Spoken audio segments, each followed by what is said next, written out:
Okay, Bismillahirrahmanirrahim. Alhamdulillah. Assalamualaikum warahmatullahi wabarakatuh.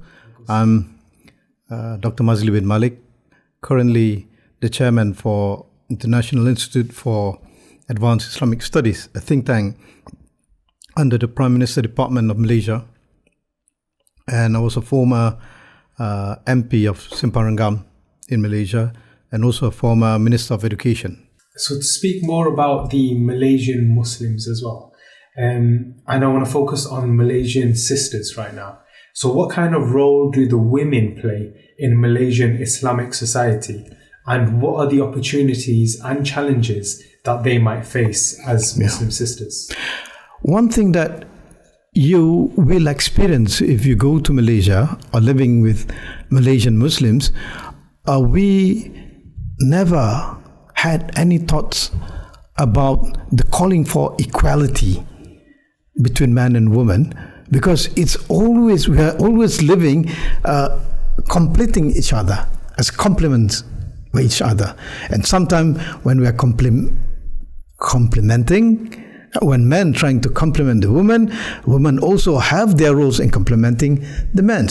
There are fields which sometimes you would see women taking a more advanced role than the men, and sometimes it depends on geographical, let me say, background of the people.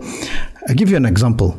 Certain states in Malaysia, you find women are more actively involved in entrepreneurship in compared to their men. Yeah. Certain places you would see women work harder than the men. And the thing that we never discuss was the empowering woman, because most of the time women in Malaysia are over-empowered. I'll give you an example. When I was teaching at the university, you'd find more university students are women in compared to men, especially when they're doing their undergraduate studies. And I still remember there was a meeting. I suppose not to mention the name. Okay. In a place in Europe. Oh, it's okay. Yeah, in a place in Europe. It's about trades between Malaysia and that country. So, surprisingly, the one that represent that specific country are all men. Because all these big manufacturers, all these big companies, all these big corporates, they're dominated by men. And most of those who are representing Malaysia, they're women.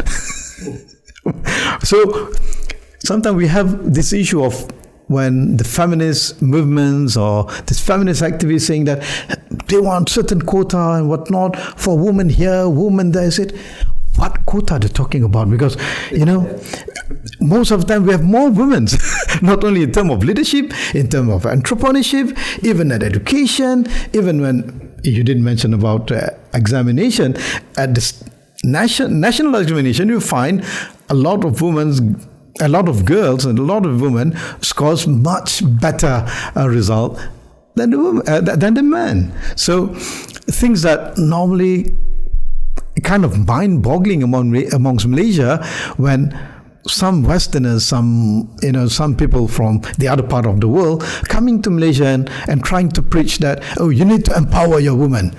What kind of empowerment is talking about? Our women are over-empowered. But sometimes we realize that what they're talking about, empowering women, actually it's not about empowering women.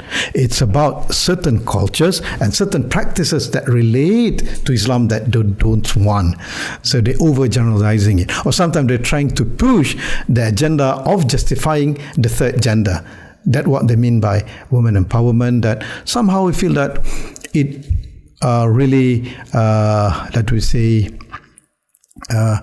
not giving the justice for the word women empowerment. Yeah. So am I right in thinking that as a Malaysian politician yourself, you will say the country cannot survive without women? Definitely. 100%. 100%. No country would success without women. You can survive with a woman. Sure. Exactly. Yeah, you're 100% right. Just question, where's the man going then? Yeah. The woman, where's the man going? What do you mean? What do you mean? When the power and the woman in a certain state. So You're talking just now. We're talking about certain states. There are women who got involved. I mean, most of the women got involved with entrepreneurship. The man, they got involved with politics. Oh, wow. That makes sense, bro. You know that there are certain, not certain. There's one state in Malaysia, for some reason that they have this inheritance ruling that women inherit more than men. Not that they're going against Islamic ruling or not, but it came after the compromise among the family. Oh. Yeah. With no. It's about inheritance. Oh, yeah. Minang, adat Minangkabau. Yeah. Yeah. And it's well accepted among the society. To give the sisters more inheritance. The reason they say that men can go and work and find money, but women, in most of the cases, they become moms. Sometimes they stop working, but at the end of the day, they need to focus on it. They need to focus on it. At the end of the day, it will go back to the compromise that need to be struck amongst the family members, and normally they will result to that. They will give more inheritance to the woman, not because they are going against the Sharia, but it based on the compromise. Amongst the family members. Cool. So like I mentioned before as well, so like a lot of British Muslims don't know anything about Malaysia and Malaysian Muslims, right? They should come to Malaysia. Yeah. I not only welcome, I think Kuala Lumpur is I invite, beautiful.